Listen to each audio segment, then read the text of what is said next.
Wolfchase Toyota Insider on the Memphis Tiger Network. I'm Jeff Brightwell alongside Richie Grant, men's soccer coach at the University of Memphis. And Coach, you've opened up conference play with a 1-0 loss to Marshall. You were able to get a draw over the weekend at Kentucky, so you do have a point in the standings right now. So a long way to go. Let's talk about the past week in Conference USA play. I know a frustrating game for you against Marshall with that overtime loss. Picked up a red card late in the game, had to play shorthanded. They were able to just kind of squirt through there late. You had to bring it back up, didn't you? I'd nearly forgotten about it. It was frustrating is a very good word. I was very pleased with the way we played that night. I thought we were on the front foot for most of the game. Created some big opportunities. I thought going into half-time we maybe should have been up 1-0.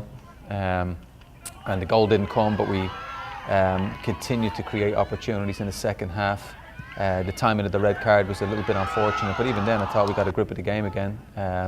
And Mark kind of led the line for us by himself. He hit the post before the end of the game. So we were very unfortunate to not get the first goal in the game, and then to lose the game in extra time was very disappointing. A real kick in the teeth from the performance that we had, and a match that I don't feel like we deserve to come away with nothing, you know. But that's the way it goes. Interesting. Once you got the red card, how your style of play really kind of ramped up. We were talking to Dayton O'Brien during the broadcast about you could go either way. You could play conservative, play back because you're down a man, or you can really kind of push the issue. And you really pushed it there that last, I guess, 10, 11 minutes in regulation and ended overtime. I felt throughout the match we had good control of the ball. We were possessing the ball. It took us a couple of minutes. You know, we switched. We just played with one up front, and we dropped.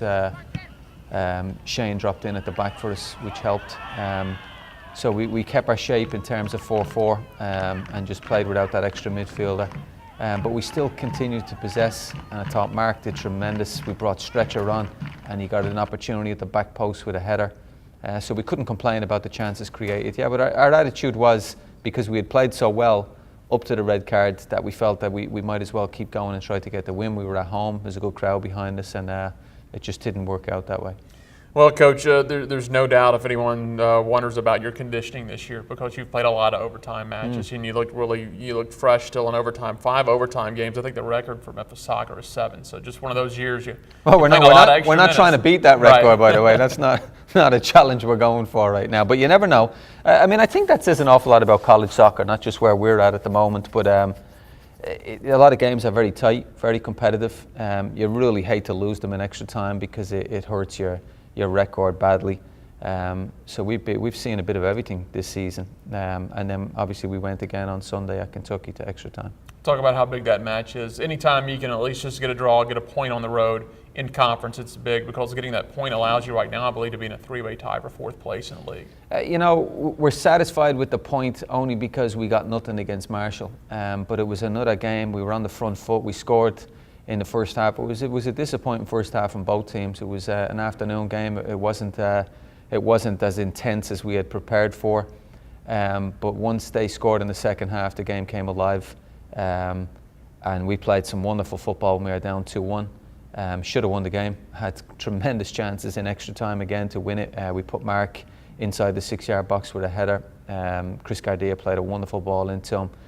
Mark will be disappointed to not win the game, but he scored the first goal for us. Benji scored a great goal to make it 2-2. Always felt we were a threat to score, liked the attitude of the players to get something back. And then in the end, you're happy to leave the pitch with something. So that was important for us to pick up a conference point. Liam Collins got an assist in that match that moves him to 3rd all-time in the assist list here at the University of Memphis. Yeah, no surprise at all. I mean, Liam is going to get records before he finishes out his career. He's a great player. He whipped in a great ball for Mark's first goal, and if he continues to do that, he put in some super balls. He put another one in. He put Mark in at the back post another time later in the game. So he has the ability to pick people out from set plays, and his all-round game. I thought against Marshall he was tremendous. Played one of his better games this season. So if he continues with his form, it stands well for us. Coach, you step out of conference for your last 2 non-conference games before you get back into CUSA play. Missouri State on a Wednesday. Missouri Valley, always a very strong conference in soccer, and you got to go to Springfield to face them. Yeah, we're leaving this afternoon. I mean, you covered the game last year. I think we had 1 chance in the match and we scored. So just looking at the way they're playing again this year, they're very organised, very compact, very difficult to break down. I don't think they've given up a goal in the first half this year, so they come out ready to protect their goal. They play on the break very well, but they're a good team, mature team, a lot of older players in their starting lineup, so really difficult match for us on Wednesday. Then you turn around next Tuesday, your last non-conference match. It'll be at home. It'll be against Central Arkansas over at Mike Rose Soccer Complex. And I think you've played them at least last year, maybe the last couple of years. They've always given you a good match. I have a new coach in there. He's doing a great job, and they're playing good football. So we have to do our homework on them before we see them at home. I think it's the first time we've had a weekend off in a lot of seasons. So that should be good for the players, because we've been traveling and we're about to go travel again afterwards. But it's nice to take a break.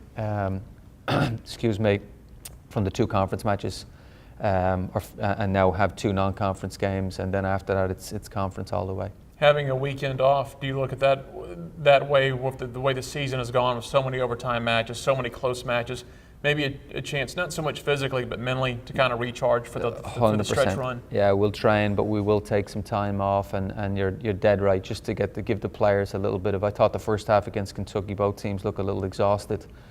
Just from the demands of the season. So a break, when we get that at the weekend, we'll use the time wisely. All right, well, Coach, go get them at Missouri State. We'll talk to you next week. Thank you. That is Head Coach Richie Grant. I'm Jeff Brightwell for the Wolfchase Toyota Insider on the Memphis Tiger Network.